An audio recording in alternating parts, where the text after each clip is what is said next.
Nova Consciência de hoje tem a grata satisfação de trazer o companheiro que já o admiramos. Estivemos juntos em alguns eventos pelo movimento espírita. Ele tem uma qualificação e uma dedicação intensa, não só nas suas atividades profissionais, mas principalmente espíritas. E ele realmente procura trazer, assim, colaborar com esse processo da nova consciência. Ele é o doutor Alírio de Cerqueira Filho. Ele está aqui conosco. Olha, gente, tem uma formação excelente. Ele é médico, é biólogo, ecólogo, vamos dizer assim, pós-graduado em psiquiatria, psicologia, medicina homeopática e especialista em programação neurolinguística. E essa rica formação ele tem procurado efetivamente aliar o conhecimento, acima de tudo, à espiritualidade. Alírio, você já nos disse em outras conversas que vem de uma família católica, mas os livros surgem em função principalmente da sua motivação espírita. Como é que aconteceu o seu envolvimento com o espiritismo?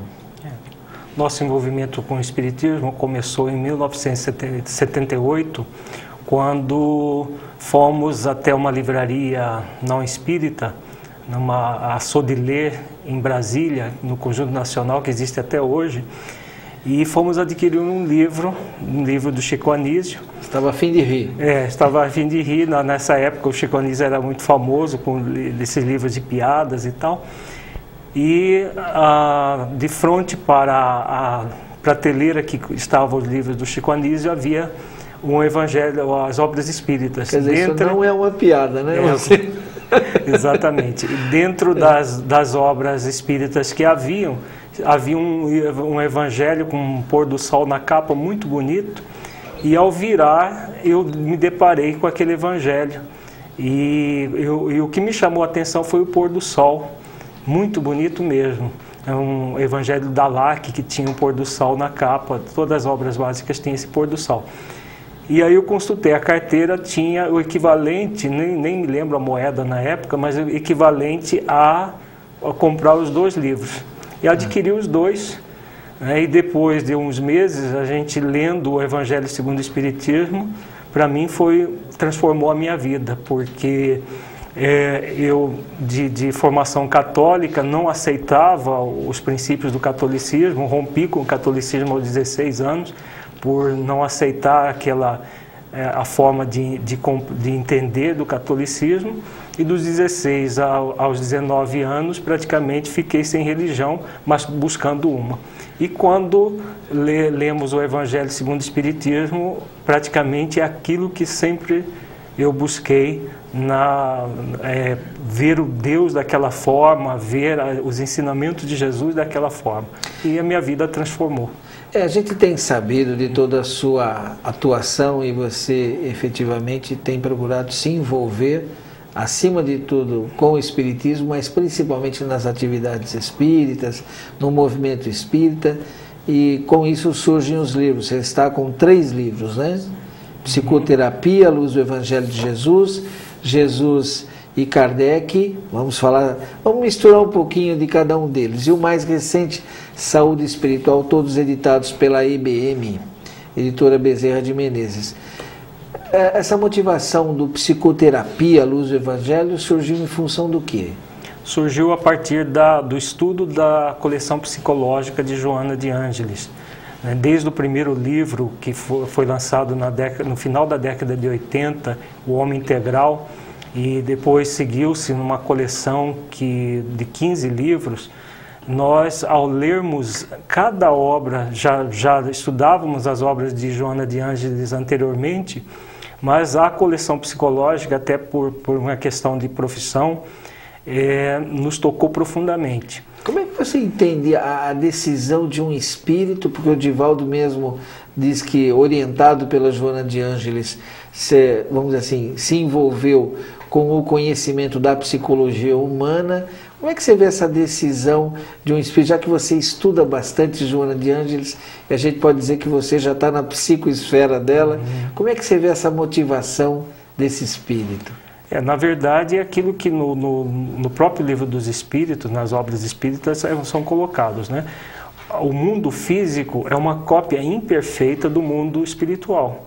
E as ciências que nós temos no mundo físico é uma cópia imperfeita da que existe no mundo espiritual.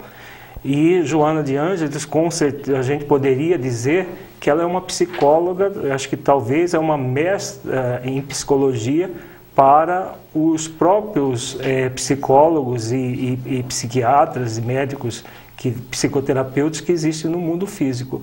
Quem lê as obras de Joana de Ângeles, por exemplo, quando ela fala de Jung, de Assagioli, de Freud, de outros grandes, eminentes médicos e psicólogos, dá a impressão que ela é uma estudiosa deles. Mas conhecendo a fundo o trabalho dela e em conversa também com Divaldo Franco, que é o médium dela, a gente vê que é o contrário. Jung é um grande discípulo de Joana de Ângeles, Assagioli é um grande discípulo dela, ela é a professora deles todos. O objetivo é de trazer uma psicologia mais espiritualizada, cada vez mais espiritualizada para a Terra, de modo que nós possamos tratar aqui as pessoas da forma como elas são tratadas no mundo espiritual. Os espíritos doentes que são tratados no mundo espiritual com terapêuticas avançadíssimas para o nosso padrão, que isso aos poucos chegue à Terra. Muito provavelmente esses espíritos tiveram suas vivências no plano espiritual e ao reencarnarem acabam criando escolas aqui. Exatamente. Né? Agora, como você mesmo disse, né, Joana de Ângeles tem lá no seu histórico reencarnatório reencarnações contemporâneas praticamente ao Cristo, quase. Né? Uhum. Como é que você vê agora esta obra toda? Qual é a grande relação, né? Como é que Jesus se apresenta para nós agora na era, como dizem até, pós-moderna, né? Com todo esse avanço científico? Como é que você... eu acho que talvez isso esteja inserido nesse contexto do seu livro Psicoterapia à Luz do Evangelho de Jesus. Quer dizer, Jesus, né, ele tem sido avaliado sobre vários enfoques nos dias de hoje. Como é que você estabelece essa relação, então, dele com a psicologia? Como Joana de Ângeles coloca em suas obras, Jesus é o grande psicoterapeuta, né? Então, ele é o psicoterapeuta por excelência. A mensagem do Evangelho, ela é extremamente atual e pode ser utilizada em nossas vidas como objetivo de nós modelarmos Jesus. A programação neurolinguística é uma ciência que trabalha muito com os modelos. E a gente vê o Livro dos Espíritos, na questão 625, já Kardec perguntando quem é o espírito mais evoluído que serve de modelo e guia para a humanidade. E a resposta é muito sintética, Jesus. Então Jesus é o modelo e guia para a humanidade inteira.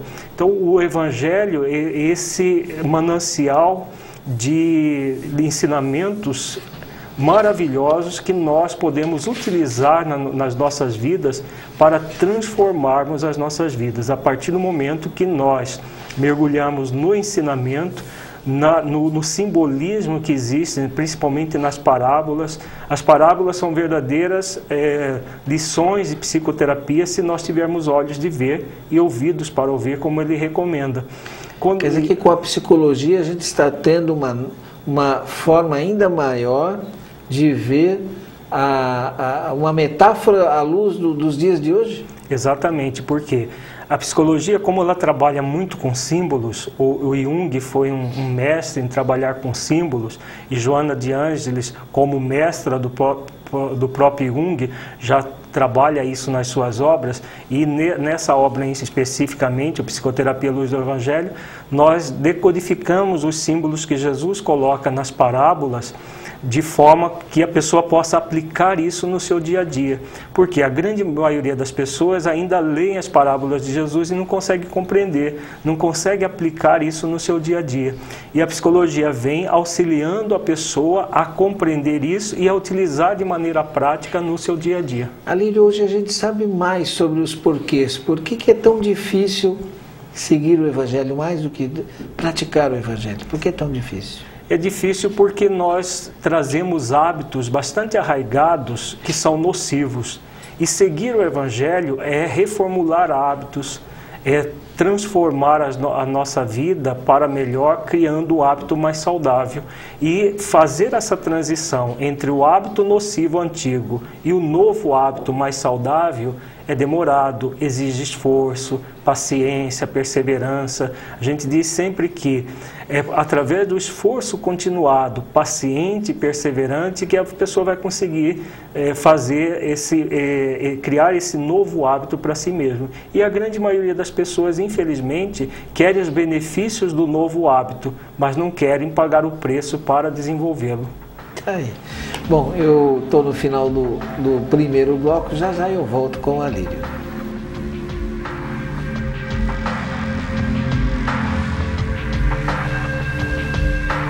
Acesse a página do clube na internet www.radioboanova.com.br e associe-se.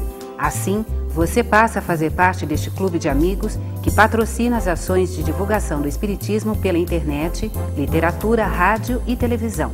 Outra forma de associar-se se dá através do telefone 0800 12 18 38. Uma vez sócio, você passa a fazer parte do clube e tem acesso a receitas, mensagens, poesias, notícias relacionadas a eventos espíritas e muito mais.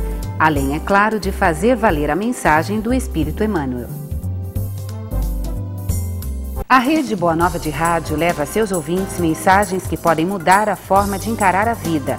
Mensagens assim não são tão fáceis de achar, mas encontrar a Boa Nova é muito fácil. Nossa programação é transmitida 24 horas por dia, não só no Brasil, mas no mundo.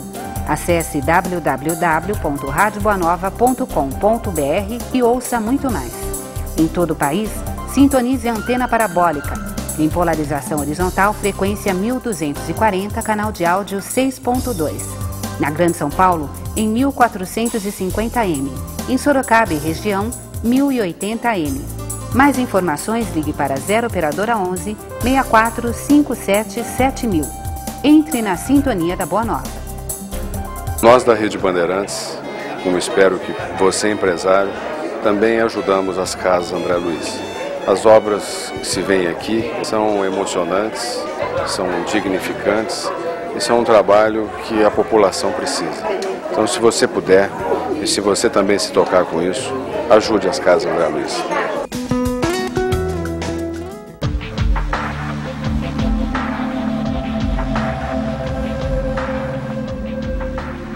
Nova Consciência está conversando com o doutor Alírio de Cerqueira Filho. Ele tem aí 3 obras e está vindo aí uma 4ª sobre a depressão, é isso, Alírio? Exatamente. As causas espirituais da depressão? Isso.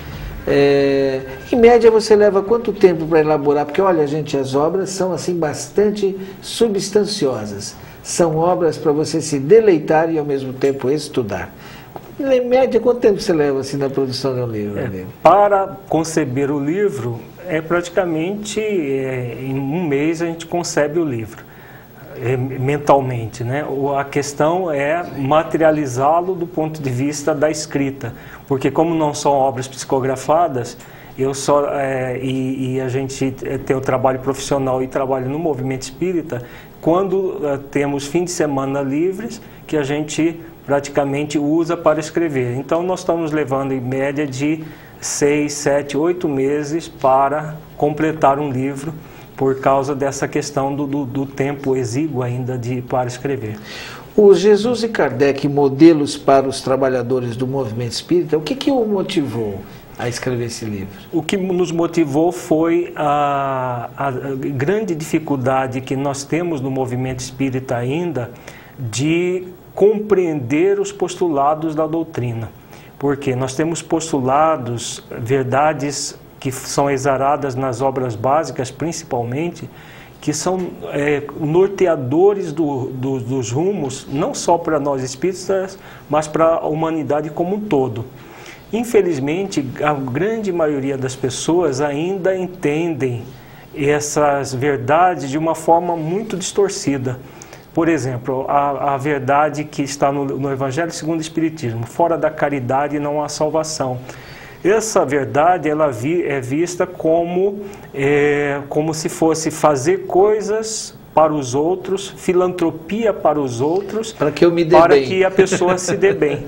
Então, nós simplesmente pegamos o fora da igreja não há salvação, né, que a pessoa tinha que ir para a igreja ou ir aceitar Jesus, só que substituímos isso por filantropia, que é a caridade material, que é um ramo, e inclusive não é o principal ramo da caridade. Segundo os espíritas, a mais fácil. A mais fácil e a transitória, porque quando a terra não tiver mais miseráveis, essa caridade não vai existir mais. Agora, a caridade principal, que é a caridade do Espírito, que começa na transformação interior nossa, e a partir dessa transformação nós vamos auxiliar os que estão à nossa volta a transformar, isso é colocado em segundo plano no movimento espírita. Por quê? Por entendimento que nós precisamos fazer a filantropia para os outros, e aí a gente vai estar livre dos obsessores, do umbral, das trevas. Garantindo, né, lá um lugarzinho no nosso lar, ainda que seja na periferia. Exatamente. Nós, se pegamos as dificuldades das outras religiões, só mudamos o nome, e isso está dentro do movimento espírita. Agora, eu vejo também que a obra tem uma preocupação muito em voga. Pelo menos eu senti isso, a coisa da liderança. A pergunta anterior, inclusive, tinha muito a ver com isso, da sua observação dentro das suas atividades do movimento espírita, com justamente o fazer, né, o trabalhar em conjunto no centro. E a obra aqui traz também, vamos dizer assim, ações assim, no sentido de, como você disse, qualificar, humanizar, espiritizar e principalmente criar lideranças, né? Como é que você vê essa necessidade de os trabalhadores da Casa Espírita estarem, vamos dizer assim, se preparando para se tornarem, vamos dizer assim, líderes, e líderes no sentido de viabilizar as outras pessoas? Como é que é esse processo da liderança que você trabalha aqui? Mais uma vez, nós usamos nossos trabalhos, todos eles estão baseados no Evangelho de Jesus. Então, o grande líder para todos nós, não só para nós espíritas, mas para toda a humanidade, é Jesus.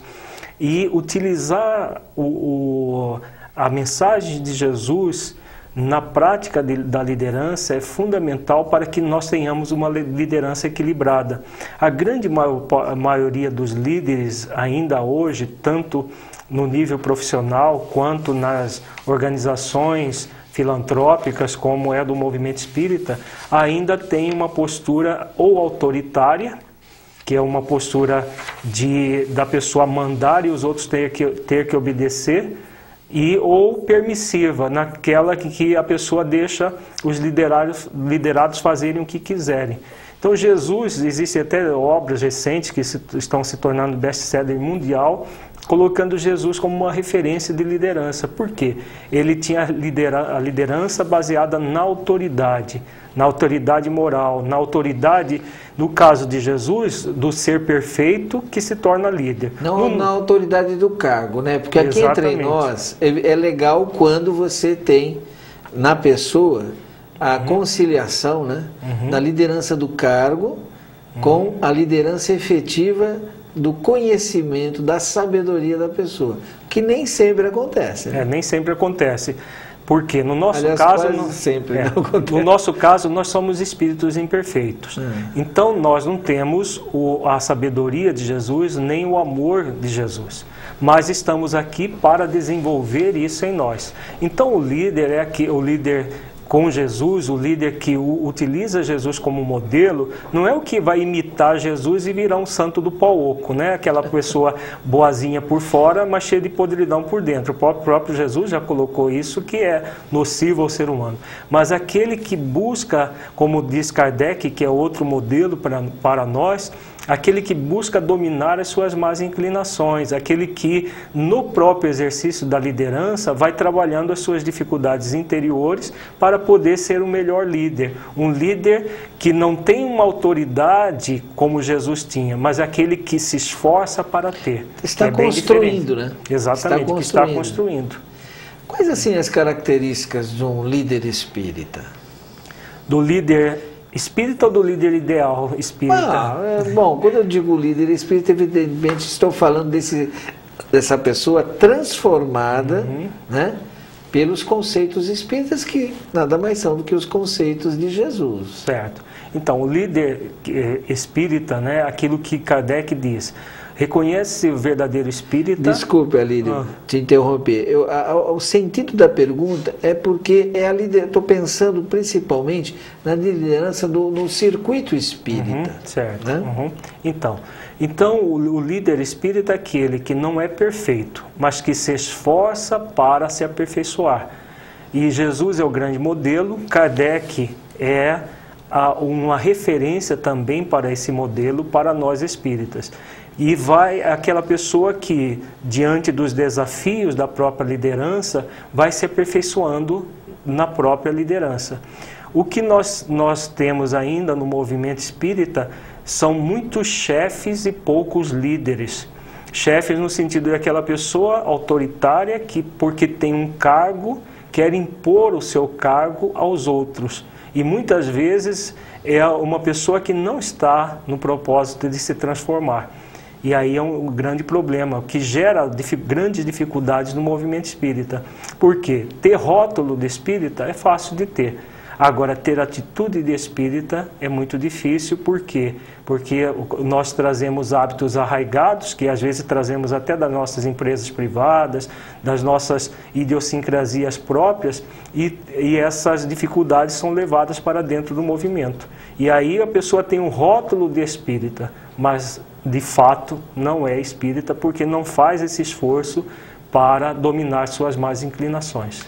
Olha que coisa interessante que você está dizendo, Alírio. Eu estou aqui, na minha cabeça estou recolhendo algumas experiências, né, passadas em mais de uma casa espírita, e o equívoco da interpretação, né, dessa coisa da humildade muitas vezes, ou então de ter uma atitude mais assertiva, proativa, como você fala. Daqui a pouco você vai falar um pouco sobre isso, porque às vezes nós temos lá um sujeito, né, que, é claro, ele está no contexto espírita, está em busca do seu próprio crescimento, mas ele tem uma atitude mais ousada, mas ainda não tem os valores para liderar, mas porque ele é mais ousado e porque muitas vezes ele está, sim, ainda que inconsciente, em busca de uma certa projeção, ele assume o cargo.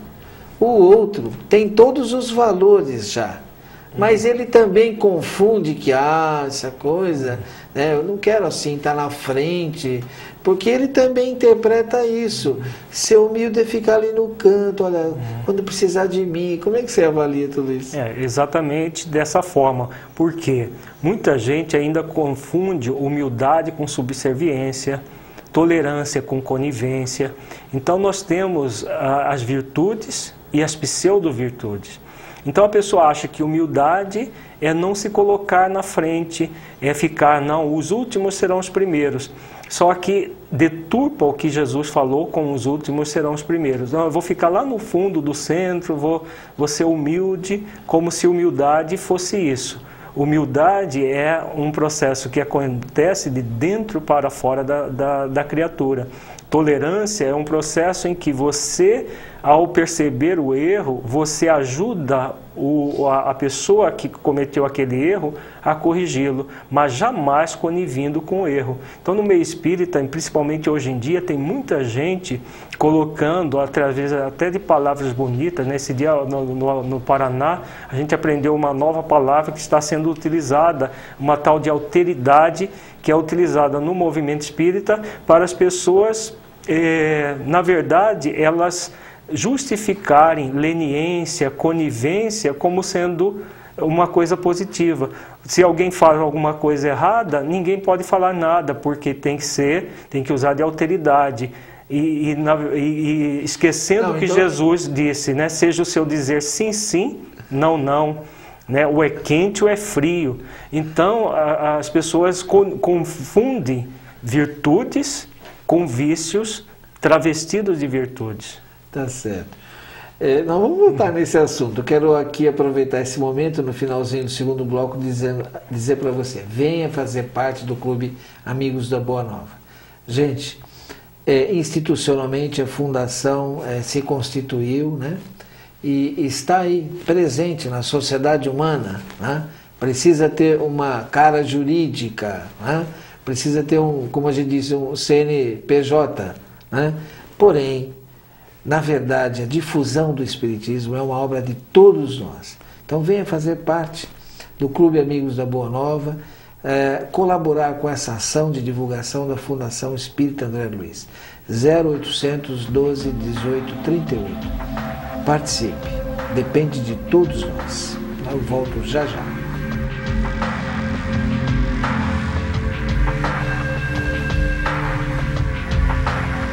As Casas André Luiz se esforçam para tornar menos difícil a vida do portador de deficiência mental. Atualmente, são mais de 1.200 seres humanos que dependem do nosso apoio. Ajudando as Casas André Luiz, certamente vai tornar as coisas mais fáceis para você mesmo. Venha conhecer de perto esse trabalho. Vem pra cá, gente! Vamos ajudar! A Mundo Maior Editora acaba de lançar Luizinho para Colorir, um passatempo que pode ser usado por crianças de 3 a 6 anos e que, além de divertir, traz em seus desenhos mensagens de teor espírita pedagógico. Os pequeninos aprendem brincando e, na medida em que as cores vão preenchendo os desenhos, as máximas do Cristo são absorvidas de uma forma leve e à altura de suas faixas etárias. Luizinho para Colorir pode ser adquirido através do telefone 0 operadora 11 6979 2157 e através do site www.mundomaior.com.br. Adquira e torne mais fácil a tarefa de evangelizar. Luizinho História em Quadrinhos é mais um lançamento da Mundo Maior Editora. Com ele, as crianças aprendem a entender assuntos diretamente ligados ao espiritismo de forma leve e divertida. A morte, a mediunidade, o respeito ao próximo e o exercício da cidadania são desenvolvidos no livro que tem formato de gibi, de forma a educar enquanto entretém a garotada. Luizinho História em Quadrinhos pode ser adquirido através do telefone 0 operadora 11 6979 2157 ou através do site www.mundomaior.com.br. Leve para casa em DVD uma homenagem a Chico Xavier. Foi aquele programa Pinga Fogo, onde o Chico abordou todos os temas mais importantes. Emmanuel sabia quem era Chico Xavier e Chico já veio dotado para que esta missão pudesse ser cumprida. O Boa Nova na TV, especial 4 anos sem Chico Xavier em DVD, pode ser seu por apenas R$ 23. Ligue para 0 operadora 11 6458 3214 ou mande seu e-mail para tvmundomaior@tvmundomaior.com.br. E tenha essa recordação que traz também a musicalidade de Ana Ariel. Meu Senhor, ouve esta prece, faz-me viver pra ti. DVD Boa Nova na TV, especial 4 anos sem Chico Xavier. Arte e espiritualidade pra você, agora em DVD.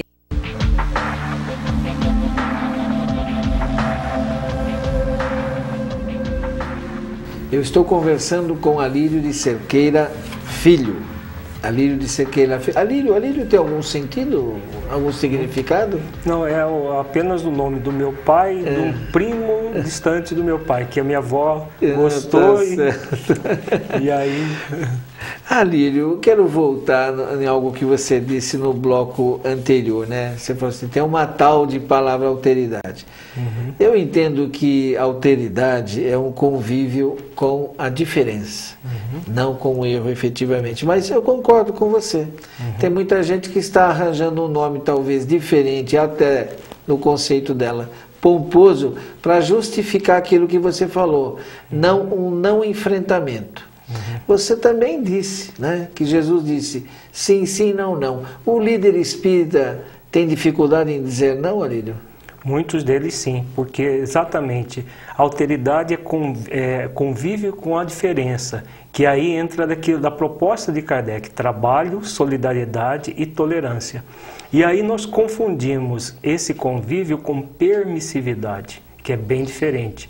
E aí, no movimento espírita, por causa desses modismos ou interpretações equivocadas do que significa a tolerância, nós entramos no movimento de conivência com o erro, de não falar não porque vai magoar, porque vai melindrar, porque vai acontecer isso ou aquilo.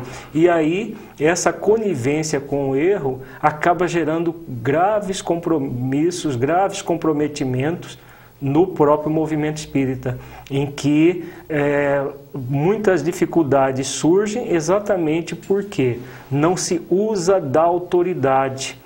E a autoridade, no nosso caso, como nós falamos no bloco anterior, é diferente da autoridade de Jesus, que era pela força moral e pelo amor. Nosso é pelo esforço moral e o esforço do amor. Então, quando a pessoa usa da autoridade, ela está se esforçando para dar o melhor. E aí ela conduz os liderados, diferente do autoritarismo que ela induz para onde ela pensa. Na autoridade, ela conduz o liderado, tendo como modelo o próprio Evangelho de Jesus, as palavras de Jesus, as obras básicas de Kardec, as subsidiárias que vieram depois, mas conduzindo o seu grupo. Porque o permissivo, ele deixa cada um fazer o que quer, na hora que quer e como quer, gerando graves comprometimentos para a causa, porque as pessoas vão levar as suas idiosincrasias para a causa e essas dificuldades acabam perturbando o trabalho ao invés de beneficiar. E não tem ninguém para conduzir as pessoas. Então, o líder espírita é aquele que conduz dessa forma, se esforçando para dar o melhor. Eu posso ver nessas atitudes todas, Alênio, uma tentativa de contornar e da pior maneira possível o conflito? Como é que é a ideia de administrar conflito na casa espírita? Nesse livro Jesus e Kardec, a gente tem um capítulo que nós colocamos exatamente o significado do administrar conflitos. Nós colocamos que não é possível não ter conflitos, seja íntimos, internos, seja na relação com os outros. Por quê? Porque seja interpessoal. Exatamente. Por quê? Porque nós trazemos as nossas dificuldades interiores e projetamos essas dificuldades fora de nós no relacionamento com as pessoas. Existe uma forma falsa de se liberar dos conflitos, é quando a gente faz de conta que eles não existem, sejam os internos, sejam os externos. Então nós mascaramos, anulamos aquilo que nós percebemos para não ter conflito. Não, eu não quero briga, não quero conflito, então eu faço de conta que o problema não existe. Só que o fazer de conta, em qualquer relação com o outro, vai acumulando problemas. Vai acumulando, chega um momento que aquele problema vem com força total. Isso é muito comum em relações, por exemplo, relação conjugal.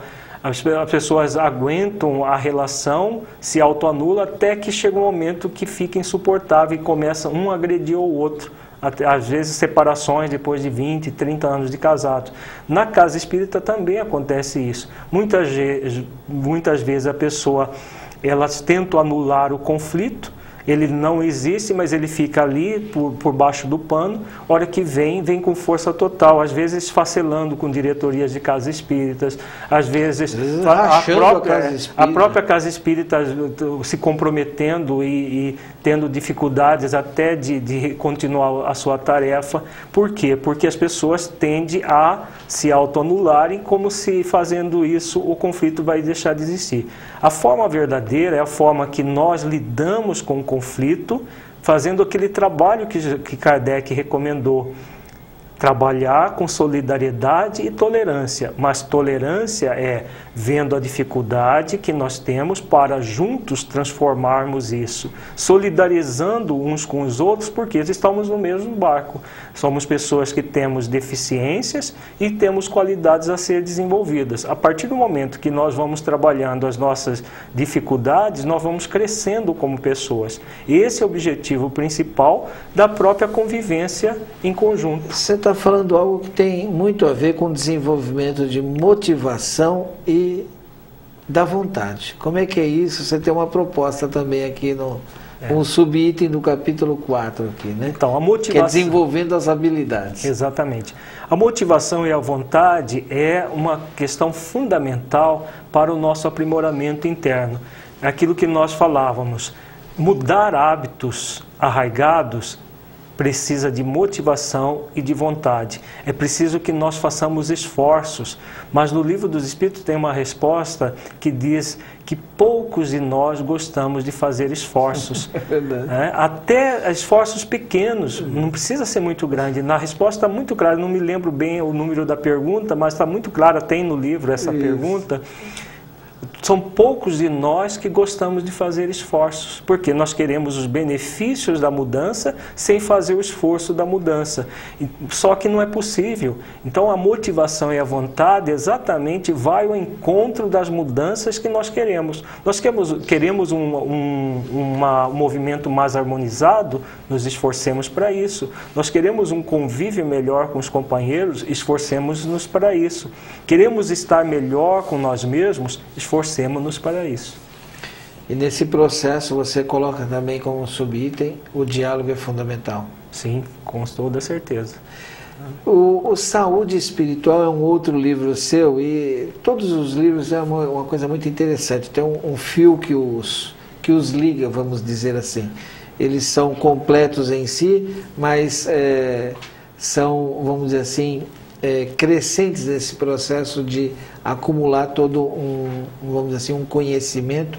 Mas, Alírio, a gente percebe que você se preocupa muito em que o conhecimento não fique estagnado, né? Exatamente porque é aquilo que Jesus recomenda. Conheça a verdade e a verdade vos libertará.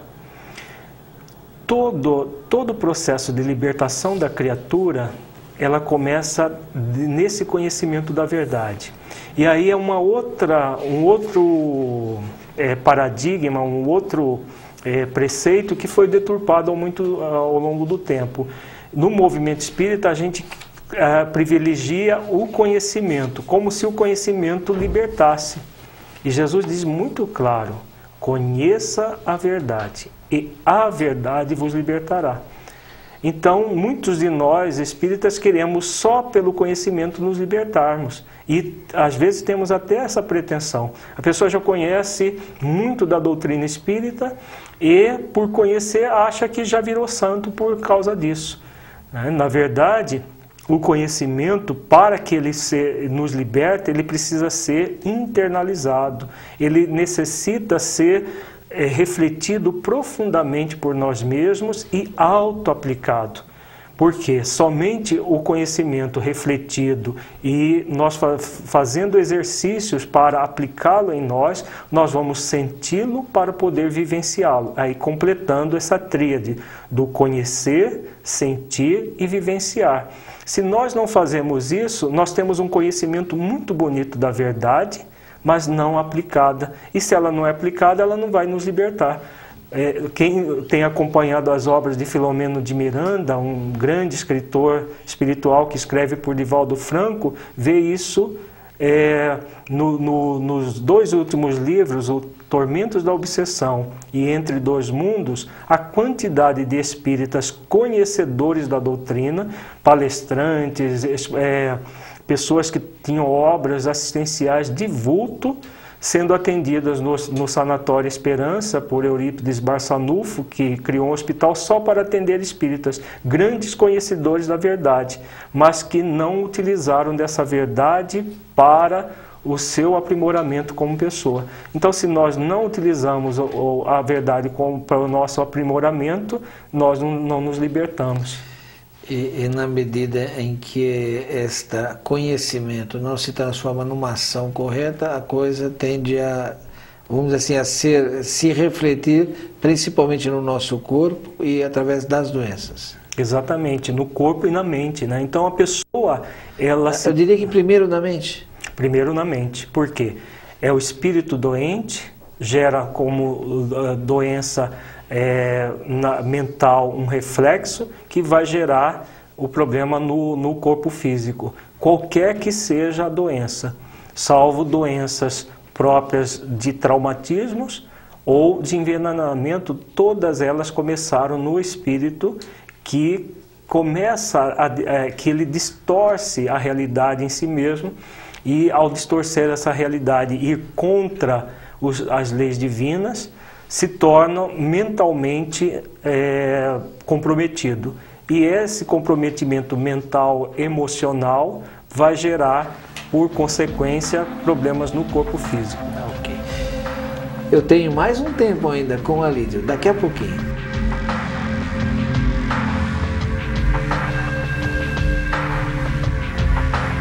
Drogas. Agente de dor a patrocinar a perdição de muitos que, a partir do abraço criminoso do mundo entorpecente, se perdem nos turbilhões deste flagelo humano. E no mundo espiritual, como é que se estrutura o tráfico?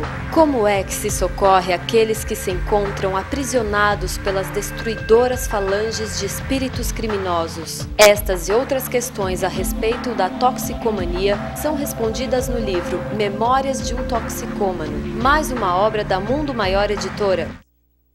Será possível encontrar a cara metade? Estaria sua alma gêmea circulando pelo ambiente virtual? Será que cada um de nós é metade de uma laranja? Estas e outras questões acerca da força que faz unir um homem e uma mulher são respondidas no livro Almas Gêmeas Online, o mais novo lançamento da Mundo Maior Editora, que você pode adquirir através do site www.mundomaior.com.br ou através do telefone 0 operadora 11 6979 2157. O livro Almas Gêmeas Online narra uma história de paixão e intriga, onde o passado justifica o presente e a internet acaba trazendo à tona uma forte ligação de vidas passadas. Almas Gêmeas Online. Adquira e veja que de virtual mesmo a internet não tem nada.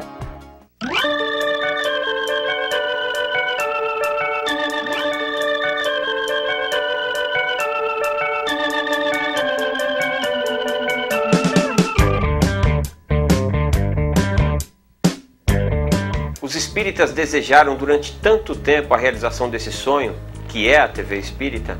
Hoje ela está no ar. A TV Mundo Maior hoje é uma realidade. E para ela ir adiante, e ela vai adiante, nós precisamos da sua ajuda.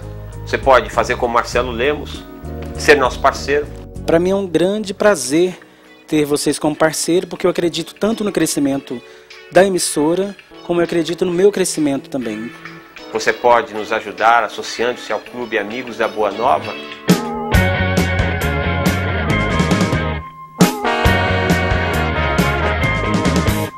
Associando-se ao Clube Amigos da Boa Nova ou se tornando nosso parceiro, você ajuda a TV Mundo Maior a crescer.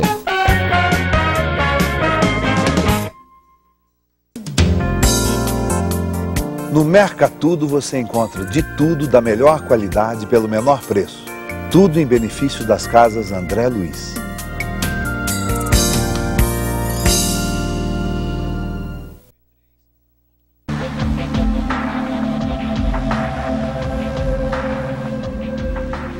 Alírio, voltando aí ao finalzinho do bloco anterior, né, quando você diz que nasce lá no espírito todo o problema, então não existem doenças. O que existe são doentes? Na verdade, existem as duas coisas, né? Hahnemann, que é o criador da homeopatia, que eu sou um dos seguidores, né? Faço também o tratamento homeopático, ele dizia que a medicina, na época dele, e se nós formos ver ainda até hoje, ela se preocupa em combater a doença, em acabar com a doença. E o doente acaba ficando assim em segundo plano. Na verdade, o que existe são doentes que trazem as doenças. Agora, por que essa pessoa ficou doente? É que normalmente não é vista, porque está tão preocupado com acabar com a doença que o doente fica em segundo plano. Então a medicina hoje, por exemplo, os doentes, as pessoas, né, que estão doentes, são quase que marginalizadas, enquanto que a pessoa está dentro de aparelhos moderníssimos, de ressonância, de tomógrafos e fazendo diagnósticos incríveis com a pessoa, que era impensável há 10 anos atrás, há 20 anos atrás, que realmente tem o seu valor, só que tornando a relação com a pessoa que está doente extremamente desumana. Por quê? Porque ela está totalmente focalizada em combater a doença. E o que importa é acabar com a doença. Só que para acabar com a doença está se acabando com o doente também. Então as pessoas vão aos grandes hospitais e se sentem perdidas, se sentem humilhadas, se sentem muito mal, mesmo em grandes hospitais, com pessoas tecnicamente muito bem preparadas, mas que se desumanizaram. Por quê? Ao longo do tempo houve essa desumanização, né? Na época de Hahnemann já existia e hoje talvez esteja pior do que existia na sua época, quando ele desenvolveu todos os princípios da homeopatia. Alírio, muita gente, até por força do sofrimento, por sentir na própria pele, como a gente diz no coloquial, sabe até o que precisa para voltar a ter saúde ou ter saúde. Mas eu não consigo. É gente de mente fraca? Qual é a relação da mente nesse processo saúde e doença, doença-saúde e a vontade também? Na verdade não se trata de mente fraca, porque não existe mente fraca. Porque Deus nos dotou do poder criativo, do poder de ser feliz, do poder de transformar a nossa vida. Isso está íncito dentro de nós, todos nós trazemos. Agora, o que acontece é que muitos de nós não usamos esse poder. Por aí que entra um problema. A pessoa não acredita que ela tem o poder e ela fica buscando no fora.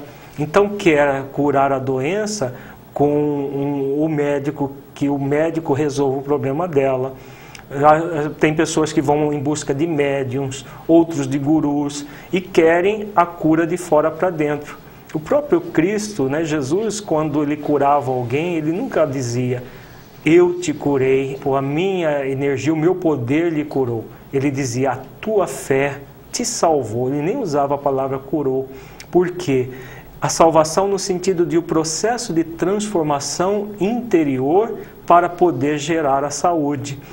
Isso é o poder que a pessoa tinha. Na passagem da mulher hemorroísa, isso fica muito claro, quando ele diz para Pedro: alguém me tocou. E Pedro acha esquisito aquela fala, porque havia uma multidão tocando Jesus, e aí ele diz, né, alguém me tocou diferente, porque de mim saiu virtude. Significando que havia uma multidão de pessoas doentes, querendo que Jesus as curasse, e só uma, utilizando o poder de cura que ela trazia dentro dela. Jesus apenas emprestou a virtude, emprestou as energias magnéticas para essa pessoa. E aí a mulher se declara quando ele faz a pergunta, e ele repete, né, mais uma vez: filha, a tua fé te salvou, vá em paz. Dizendo que todos nós temos esse poder. Existe uma ciência moderna chamada psiconeuroendócrino-imunologia, que tem desenvolvido exatamente isso, o poder de autocura, o poder de transformação que todos nós trazemos, mas a grande maioria das pessoas não acredita nele. E aí busca fora delas aquilo que ela já tem dentro de si e que pode desenvolver. E aí a pessoa diz assim: eu quero muito, mas não sou capaz. Eu gostaria muito, mas não dou conta. Na verdade, ela está mentindo para si mesma. Elas são capazes sim, só que não querem fazer os esforços. E aí quer que alguém faça o esforço por ela. Como isso é impossível, não é possível que um processo de cura, um processo de transformação aconteça de fora para dentro, e sim de dentro para fora. Nós podemos ter ajudas maravilhosas, como o caso citado da mulher hemorroísa, que foi ajudada por Jesus, mas Jesus não resolveu o problema dela, porque senão ele teria resolvido o problema da multidão inteira, né? Porque ela estava no movimento de autocura, ele apenas emprestou energia. Pelo que você está me dizendo, quem está na doença não acredita. Quem está na saúde acredita. Afinal de contas, o que é a mente? Na verdade, esse acredita é diferente daquilo que nós concebemos como acreditar. Nós ainda temos por atavismo, o acreditar, o bater no peito. Eu acredito, e a pessoa muito mais no sentido religioso, piegas, do que verdadeiramente o acreditar. Sim, mas eu não estou falando na crença. Veja bem, no popular as pessoas falam assim, né? Tem mente fraca, já falei, essa coisa toda. Parece que para uns ele usa a mente de um jeito, parece que para outros usam a mente de outro. Ou seja, o que é a mente? Então, a mente é fruto desse movimento do espírito saudável. Então, o acreditar vem exatamente ao encontro das energias mentais que nós trazemos. Acreditar que eu posso. Se eu acredito que eu posso, eu vou fazer todos os esforços necessários para transformar a minha vida. Se eu não acredito que eu posso, eu vou me boicotar e vou dizer que eu não sou capaz, que eu não dou conta. Tudo isso é força da mente.